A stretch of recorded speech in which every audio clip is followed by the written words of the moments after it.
son Onesimus, whom he begotten in his bonds. Isn't that right? He said in time past, he wasn't profitable unto you. That's why if you let the man of God deal with who needs to be removed, who needs to be set, you do better. When Jesus began to sit down and talk to the apostles in the 13th chapter of the book of Matthew about the sower sowing seed, and when they came up, he talked about some fall by the way, some fall on stony ground, some bringing forth different fold. Then he said there was weeds sown in. And they began to say, Master says, weeds sown in there, tear. They said, without commanding, we go take it up. He said, no, let's also you pull up the wheat while you try to pull up the tear. He said, let the wheat and the tear grow together. He said, if they're harvest, he said, I'll do the separation. That's right. So I command the gatherer to come in and put the wheat into my barn. And the tear said, we'll burn it in the fire. So people wait. I know when folk become profitable and unprofitable. All I do is to wait. God prove it out. Isn't that right?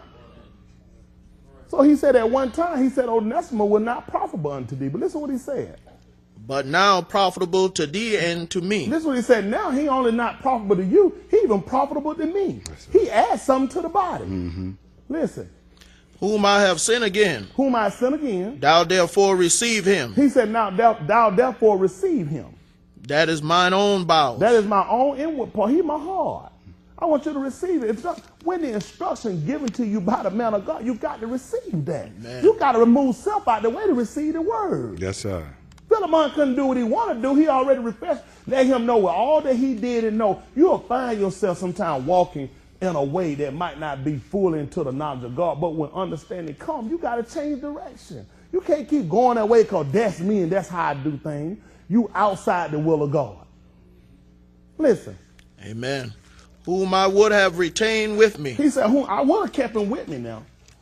Come on. That in thy stead he might have ministered unto me in the bonds of the gospel. This is what Paul said. He said, now I could have kept Onesimus with me, that he could have stood in your place and could have ministered to me in my bonds. But listen what he said. But without thy mind. But he said, but without your consent, would I do nothing. I wouldn't even do it. That's right. See, a lot of things you do, people say, well, why pastor asks us, or why pastor might do this? Because a lot of times it's good to get your consent, even though I'm the age. Even though I had a position I can command you, sometimes you can ask and people fell apart. See, he used wisdom in order to get Philemon to come back and receive Onesimus. Sometimes you can command people to do something they don't want to do, it might do it, but it ain't coming from the heart. Well, he said, me being the age, being more settled, being any longer than you, I learned how to deal with this situation. Listen to the book. But without thy mind. But without thy mind. Would I do nothing. I wouldn't even do it. That thy benefit should not be as it were of necessity. But of what? But willingly. You see what the difference is? See, you know what you're trying to do? The Bible again teaches us where if that be first also what? Willing mind. A lot of times people do things because it's command to them. You ought to do it because you're willing to do it. Even Paul testified in the 1 Corinthians, the 9th chapter, said, if I do this thing, willingly, I have a reward. That's right. There's a lot of people do what I tell them to do by commandment and not rather by their own will. And it shows where you are in your growth. See, you ought to have a mind and should have a heart to know how to receive one, not because of commandment, but that it won't be of necessity, but it'll be of your own will. You know what? It's in my heart to forgive you. It's in my heart to move forward so it'll be beneficial to the church because we're in the body together. I don't want to have to be commanded to do everything. I want to do it because it's in my heart. I love you. I love the Lord. You're a part of the Lord in the church, so I got to love you. Isn't that right? At one point or another, we're going to hinder the operation of Christ. If me and Solomon both in the same body and God is in the body, and yet we're against one another, it's going to cause some kind of confusion. Yes, sir. That's why he told her to speak the same thing, that there'll be no division. What the division going to be? It's going to be a schism. It's going to be a split. There's going to be a separation. When you sat down and hear matters, you can't hear matters always from an angle of this my friend, so he got an order with you and he my friend. I'm going to hear it from my friend angle. Then you know what? That's going to cause a schism. Instead of hearing the matter from, let me separate myself from us being brother, because we both brother, hear the matter and judge the matter for what it is. Yes. Brother whom I might be a little closer to in the body, there's members in your body that are closer to some of the other parts. But it don't make it no greater. Isn't that right? Your nose closer to your brain than your feet. Do you love your feet than any less? So you know what? You got to hear the matter from what's for the benefit of the body. The one that I'm closer to, you wrong. You need to consider that so we can move forward and then mend it. Not now we jump and we cool again. Let's come and fix it because we still got to operate as a body.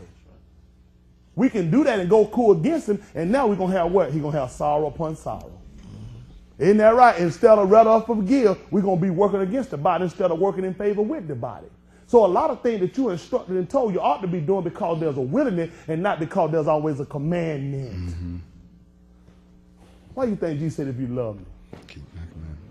Not just because I make it. That love in your heart ought to make you want to obey the word. Yes, sir. Nobody, I ain't got no strain on me not to commit no adultery on my wife. I ain't got no strain on me not to commit no adultery or molest no kid. It's in my heart. It's not because of necessity. It's because of the benefit. It's because there's a willingness. And that's how you ought to serve God, because of a willingness, and not always because there's a constraint on you. Anytime you keep pressing constraint on anything, you're going to break it. Mm-hmm. You can take a boat, I don't care how strong, and put too much pressure on that boat going to break. Yes. You can put too much weight on a brick, that brick going to crack. So when you do these things, don't let everything come you be as it was of necessity. It ought to be because you're willing to want to do it, because you want the same opportunity given you. That's why I tell people, don't glory in another man's fault. It could turn around and that same thing be your fault. Right. Don't come and coup up against somebody. God will fix it when a coup come on you. Now you don't like it. Mm-hmm. Isn't that right? That's right. Listen to the book. This stuff people don't read and talk about. They'll deal with adultery, they'll deal with fornicating, and deal with that. But how the church ought to operate and forgive one another, folk they lacking it. Mm-hmm. Yes. Listen to the book. For perhaps he therefore departed for a season. See, he might have just left for a little while. That's why I tell folk hold their peace and shut their mouth and let stuff alone. You never know, God might let them come back. Mm-hmm. Listen. That thou shouldest receive him forever. You see that? Sometimes God, they had a saying one time, not biblical, said if you should ever have something, it should leave and never come back. Maybe it was never yours in the beginning. Mm-hmm. If you give some time, maybe the Lord will bring it right back to you and say, this time you can keep it forever. Mm-hmm. He said, perhaps he didn't just leave because he wanted no good to you. Maybe he just departed. God took him for a while so you could really see the need of the person. That's right. You see that? Really consider what you were missing. And now when he give it back to you, now you can receive it forever. Listen to the book. Not now as a servant. Not now as a servant. But above a servant. But above a servant. And Jesus said, I henceforth, I don't call you servant, I call you friend. Mm-hmm. That's how I look at y'all. I don't look at y'all as no servant to me. I look at you as a friend, as a brother. We're in the body together. Mm-hmm. Listen.